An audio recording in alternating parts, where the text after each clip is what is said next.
the values.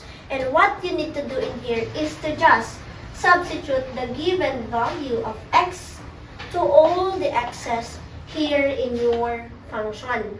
Okay? So basically, we have there x is equal to negative 3. Negative 3, no? So yung iba, pag naririnig yung positive and negative numbers or just negative numbers, medyo nalilito na. Because you really have that deep knowledge about integers. Like, dapat hindi ka na nalilito kung paano mag-plus and minus ng positive and negative numbers because those are very important. Kasi magkamali ka lang sa integers, mali na.